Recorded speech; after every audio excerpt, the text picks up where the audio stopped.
Yo, what's popping? How you guys doing? Welcome to Good, the Bad, the Ugly podcast. Today's video is about coping mechanisms for when you're under investigation. Oh yeah, just for coping mechanisms in life altogether. This has come off the back, once again, of a phone call I received last night. I shot this video last night initially. It was late. And then I had to reshoot it because I missed out some really key points. So here we are again. So let's go. These are all strategies that I've used myself. So they're the ones that I use while under investigation, while being suspended, restricted, blah, blah, blah. Whatever it was, this is what I've done. And I'll explain how it's helped me. And hopefully it can help you guys. I'll give you a brief rundown. The officer rang me. He's one of the old officers from one of the older stories, in which he was being investigated for some historical offence. Eventually I'm going to tell you the ins and outs of it. I can't right now because it's being investigated. It's inappropriate. But just take my word for it. It's wild, and when I do tell the story, people are just going to give me the eyes emoji of WTF. And that's what it is. It's wild. But he just received another Reg 13 for another wild allegation, which could quite easily be disproven. This is the thing that really frustrates a lot of officers with the Met Police, and this doesn't matter what colour you are. It frustrates a lot of officers because what happens is you get an allegation or something that can be disproven or proven like in 10 seconds. It's like, well, yeah, like either I was at Trafalgar Square and I slapped the guy, or I wasn't. That should be what we're trying to ascertain. And instead, they're just like, well, boy, we need to do our investigation. And like 18 months down the line, you're just like, yo, what's going on? Like, I can tell you where I was. I was inside the canteen, standing under the CCTV. Like, there I was. Some of them are that open and closed, but for some strange reason, the Met Police are intent on dragging certain things out with certain people. And my view is they do it intentionally to stress people out because they don't want them in the job, and it's a tactic. It's weaponized. This is what institutional racism actually is, because it's a mechanism in which the DPS use deliberately and disproportionately against black and brown officers to remove them. So the mechanism is the investigation, the misconduct investigation. They know that they can drag it out and make it take up to, or on average, 400 days. They know the stress that it puts under people. And instead of dealing with it quite quickly, in which some cases they can, they just go, nah, we'll just run it out and we'll stress him or her or they, them. But regardless, yeah, this officer received his second gross misconduct for something just as wild that could be disproven or proven quite easily, and it's just added pressure to him. And what he was saying to me, and I respect him for this, he was just telling me how he felt and how he's been feeling, because he's been off work for, he said, up to about 5 or 6 months. And as someone that's done triple that, I'm just like, bro, I just gave him some advice on coping mechanisms.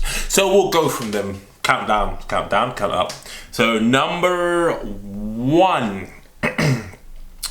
So I missed this on the last video, so I'm going to start with it this time.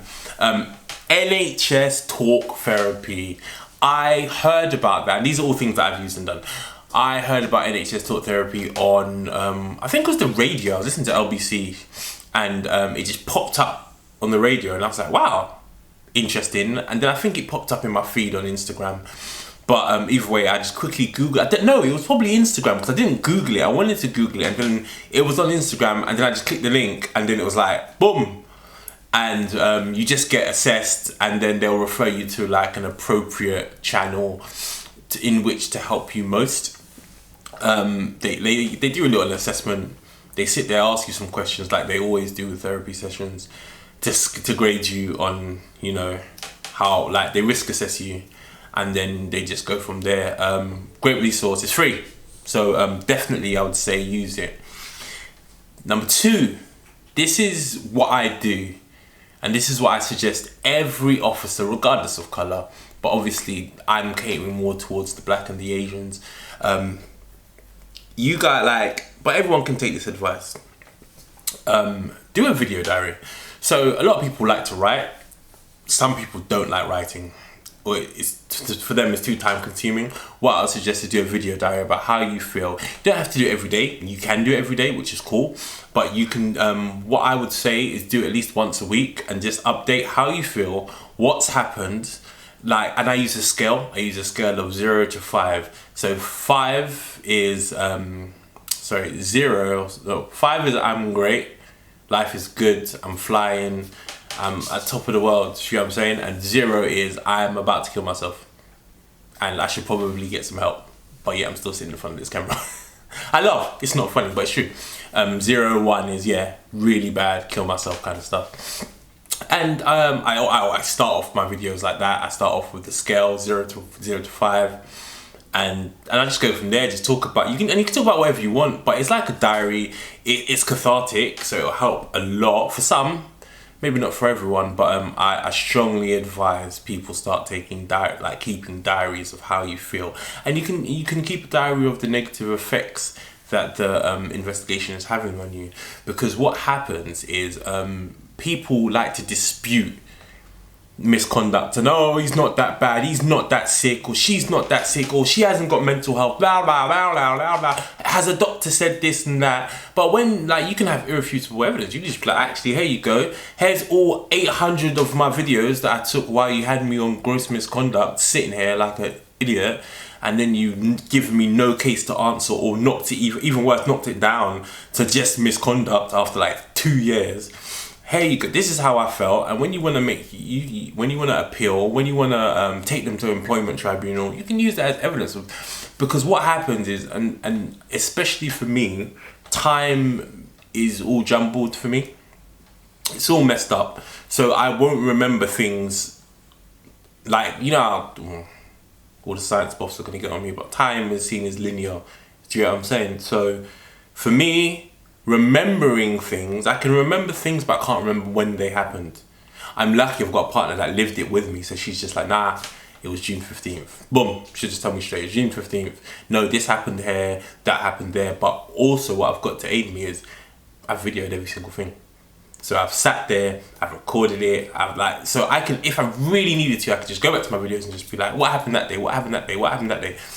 And it will give me, it'll put it into chronological order for me. So if I ever forget, but that is one of the things that they do ask about therapy.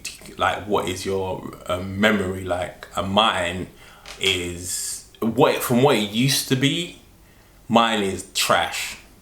It's so trash, and it's not for new things, it's for old things. Remembering the past is really difficult for me, because you just shut down a lot of stuff. Coping mechanisms, isn't it? Number 3, I'd say call Samaritans. Samaritans are free. I'll put the number in if you don't know it, or just Google it if you want. Someone to talk to. You can just talk to them if you feel as though that some of the other things that I've given you don't work, or you just actually just want to hear a voice on the other end of the phone. So also, you can also holler at me. I'll tell you straight, I'm not a therapist, but talking to normal people is always calm, and you know, a problem shared is a problem halved, as they say. So yeah, definitely Samaritans. And I forgot what number I'm on. I'm gonna go with 4. You can go to private therapy if you've got the money. Then yeah, and with private therapy, you could be a bit more specific with your choices of who your therapist is. You can be like, oh, I want an Asian or Bengali woman, and then you could probably find that privately probably quite easily if you just Google search it. So that's another avenue which you could in which you could go down. I think we're on 5. Your welfare officer. I always try to drum this into everyone. Your welfare officer is very important. Reason being is they're handing over information to the police, and they may be handing over information that you don't want them to know. So A, choose your own one, and B, you can get them to do stuff that you don't particularly want to do. So whether it's talk to your line manager, you may have conflict with your line manager. You can just be like, oh yeah, do you mind having that conversation for me, or send the email to them.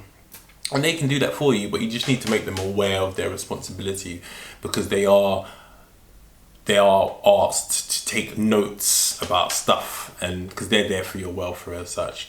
And the Metropolitan Police are just using the welfare officer as someone to liaise with, and they're using it as a tick box to say, well, I did everything I could to make sure this guy didn't kill himself or harm himself. And that's all it, like, to the mayor, you're just a number. If you haven't figured that out by now, then I don't know. But yeah, to the mayor, I'm just 236590. That's all I am. I'm nothing else to them. If I died tomorrow, it wouldn't matter. They'll just get another one in. So guys, you've got to look after your mental health. They don't care about you, so you got to. We're gonna go 5.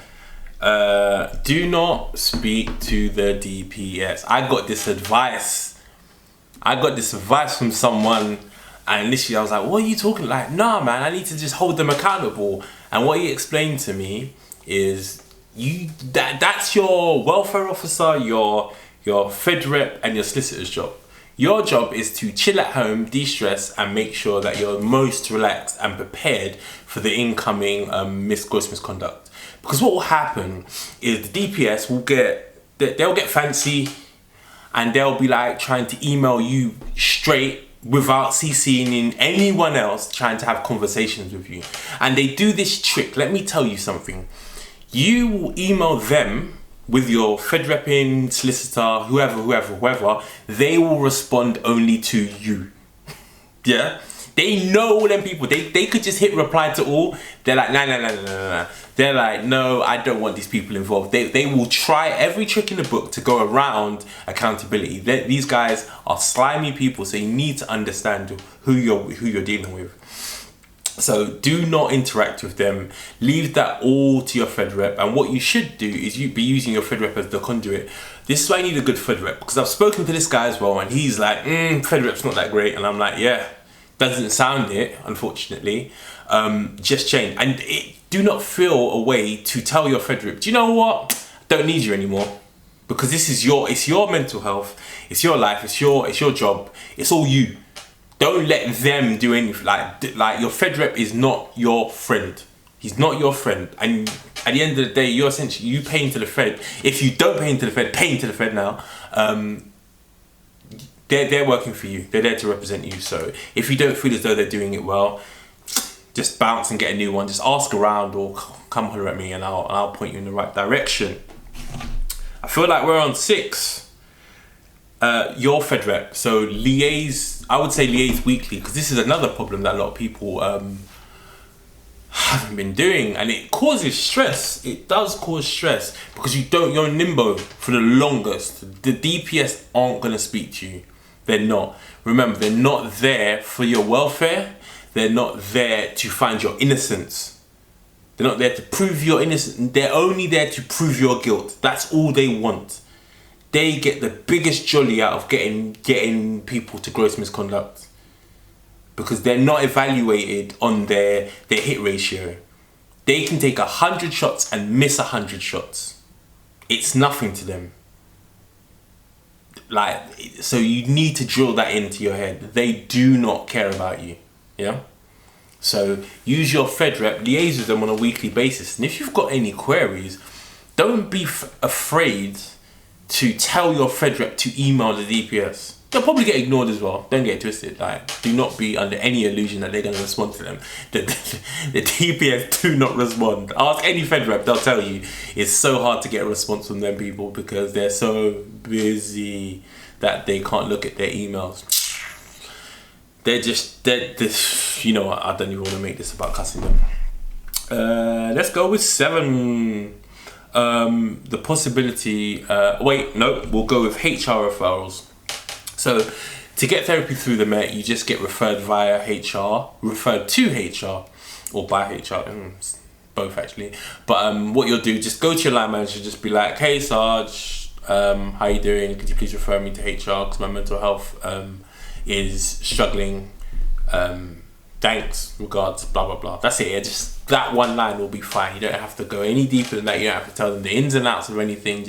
You can just simply say, can you refer me to HR for therapy? Even that, yeah, you don't even have to say it's your mental health. But I had some really good line managers, so they were just calm. And my line manager actually told me, he was just like, yo, Dom, actually, I'm referring you. And some people can take that in a negative way. It's like, oh, does he think I'm mad? No, because they probably really understand that the pressures of being under investigation, under stress, especially if you've got a family and all these other issues. Well, not issues, but you know, commitments. And I don't know what number I'm on, so we're gonna go with 8. This is a big one. Yeah, I'm gonna end on this one. This was one of the problems that the officer that rang me said. He said he found it really difficult, like getting used to not being at work. And there's a whole study about this, which I'll talk about it a different day, because this ties into what I'm saying. Treat the fact that you're restricted, suspended, not at work, you're not actively at work on the front line. Treat it as though you no longer work in the police. And now you're getting paid to do whatever you want to do. Yeah? So especially if you're suspended. Restricted, it kind of works still, but suspended, most definitely. You're not at work like normal. You may be working from home or doing whatever. Now that is the time to do whatever you wanted to do that this job wouldn't allow you to do because you had to go to work. For me, it's learning new languages, reading more books and studying. This, being restricted, suspended, whatever, has allowed me to do research on what the Metropolitan Police should be doing or what they have done previously. I found case study upon case study about how the Metropolitan Police misuse the misconduct procedure. So it allows me to actually fight them back, to be honest. They're giving you free time, free money. It's like, this is what most people dream about.